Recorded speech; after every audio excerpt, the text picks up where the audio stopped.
Aku mempunyai seorang ibu mertua yang cantik dan menarik. Dia berumur 49 tahun. Pada dasarnya aku memang suka sama wanita yang lebih tua dariku. Awalnya aku biasa-biasa saja dengan ibu mertuaku itu. Hal pertama yang bikin aku punya pikiran ngelantur adalah saat aku berkunjung ke rumah ibu mertuaku itu. Aku pernah nemuin bungkus jamu penyemangat di meja kamarnya. Sehingga dalam hati aku sempat berpikir, rupanya ibu mertuaku itu suka juga ya dalam hal yang satu itu. Sampai pakai jamu seperti itu segala. Ibu mertuaku itu tinggal terpisah dengan suaminya, karena suaminya dipindahkan keluar kota kerjanya. Sedangkan ibu mertuaku itu gak ikut, karena tidak mau rumahnya itu kosong. Pernah suatu malam, aku tiba di rumah ibu mertuaku. Waktu itu sekitar jam 10 malam, tepatnya di malam Jumat. Sesampainya aku di rumahnya, waktu itu bapak mertuaku belum pulang. Setelah beberapa lama kemudian, kami berdua, aku dan istriku masuk kamar untuk pergi TDR. Tetapi malam itu, entah kenapa, aku gak bisa tidur sampai jam setengah 1 malam. Sampai akhirnya terdengar adai yang ketuk-ketuk pintu rumah ibu mertuaku itu. Aku yakin itu pasti bapak mertuaku. Akhirnya ibu mertuaku membuka pintu rumahnya. Kemudian ibu mertuaku langsung pergi ke dapur, mungkin mau bikinin kopi. Terdengar olehku ada sedikit suara percakapan di antara mereka berdua saat ibu mertuaku memberikan kopi. Selang 30 menit kemudian, ada suara yang sedikit berisik di samping kamarku, yang notabene adalah kamar ibu mertuaku. Suara itu jelas sekali, suara sebuah laci yang dibuka. Dan aku ingat benar, kalau di laci meja itu biasa dipakai menyimpan jamu penyemangat yang belum diminum. Sehingga spontan saja pikiranku langsung tertuju pada ibu mertuaku, yang sepertinya sebentar lagi akan melakukannya. Karena kamar yang dipakai melakukan kegiatan untuk mengobati kerinduan mereka berdua itu berdekatan dengan kamar di mana aku dan istriku tidur di malam itu. Tentu saja sayup-sayup aku dengar suaranya yang lagi asik itu. Hanya beberapa menit saja, bapak mertuaku sudah terdengar masuk ke kamar mandi. Sepertinya itu kebiasaannya kalau habis kerja malam dengan istrinya. Sejak saat itulah, aku pun mulai suka membayangkan ibu mertuaku. Bahkan saat aku melakukannya dengan istriku, aku membayangkan kalau aku sedang melakukan dengannya. Suatu hari, aku dengan istriku datang untuk menginap lagi di rumah ibu mertuaku, tepatnya di hari Sabtu. Ketika ibu mertuaku membuka pintu rumahnya, dia tampak berhanduk, sepertinya baru selesai mandi. Spontan saja aku langsung merasa terpancing, sehingga aku pun langsung memutuskan untuk pergi ke kamar mandi. Sesampainya di kamar mandi itu, segera aku tutup pintunya dan berharap ada aksesoris yang habis dipakai ibu mertuaku. Tetapi ternyata, Dewi Fortuna belum berpihak padaku, karena aku tidak menemukan apa yang kucari itu. Akhirnya aku memutuskan untuk melakukan sebuah ritual saja di kamar mandi itu, sambil membayangkan ibu mertuaku.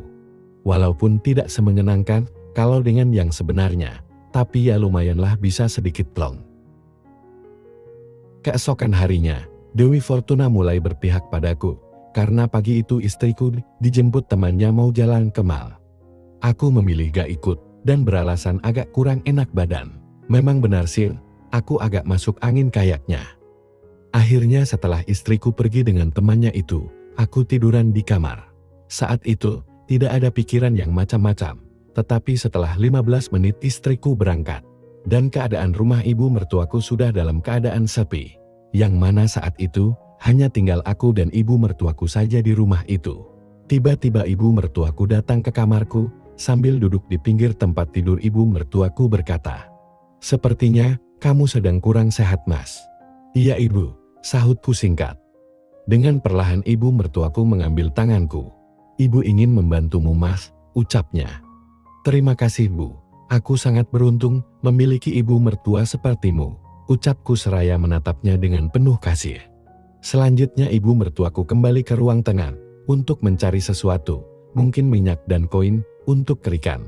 Sambil menunggu ibu mertuaku balik lagi, aku langsung mempersiapkan diri untuk kegiatan kerikan itu. Setelah menemukan apa yang dicari, ibu mertuaku pun langsung masuk dan mulai melakukan aksinya.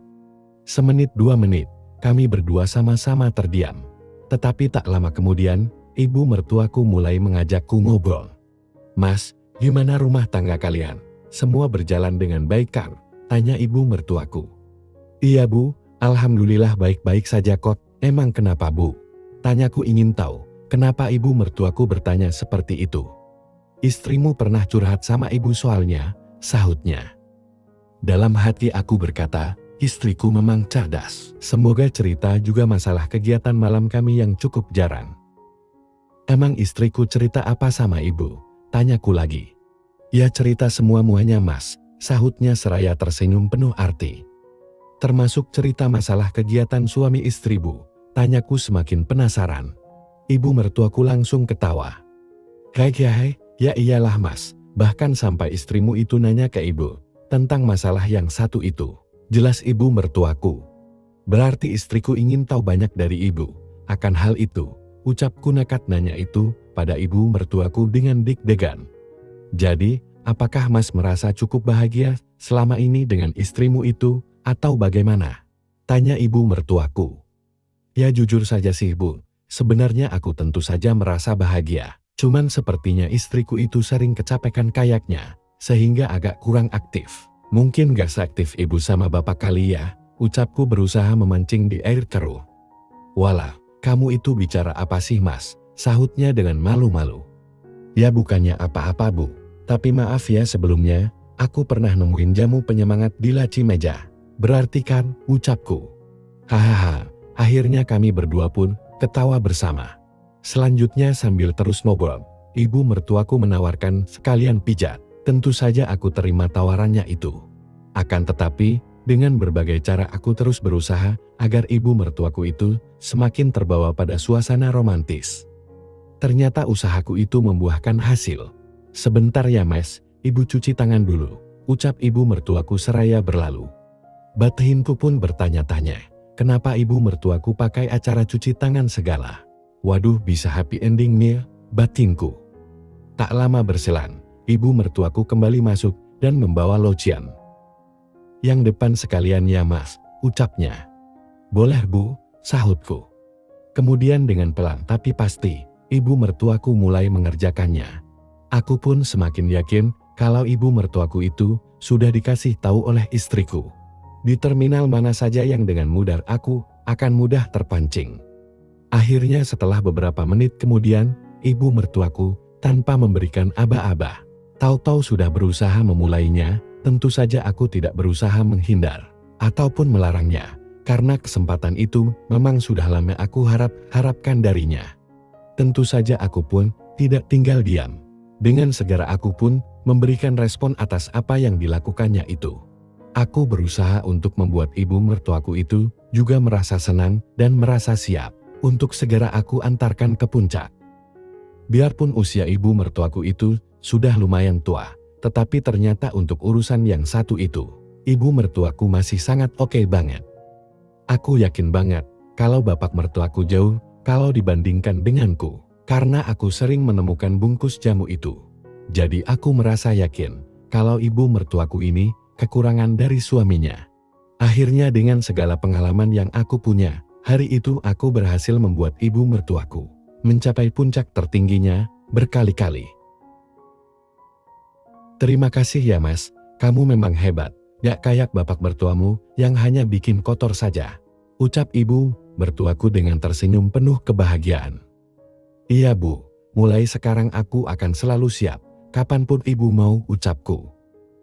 "Terima kasih Ma," ucapnya seraya bersiap kembali. Rupanya ibu mertuaku sadar kalau aku belum mendapatkannya saat itu. Tentu saja aku menyambutnya dengan semangat 45. Hari itu kami lakukan berulang kali, sampai menjelang istriku kembali pulang dari mal. Semenjak itulah, aku selalu mengajak istriku untuk sering-sering datang ke rumah ibu mertuaku dan menginap. Tentunya setelah aku dikasih tahu ibu mertuaku kalau bapak mertuaku sedang tidak ada, karena dia berangkat keluar kota. Biasanya aku beralasan sama istriku kalau kasihan ibu mertua tidak ada teman untuk ngobrol. Padahal di tengah malam aku selalu membuat janji indah dengan ibu mertuaku itu, di saat istriku sudah tertidur pulas.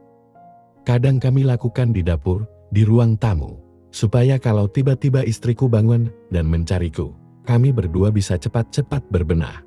Akan tetapi mungkin, karena istriku yang siangnya capek bekerja, dia selalu tidur dengan pulas hingga pagi.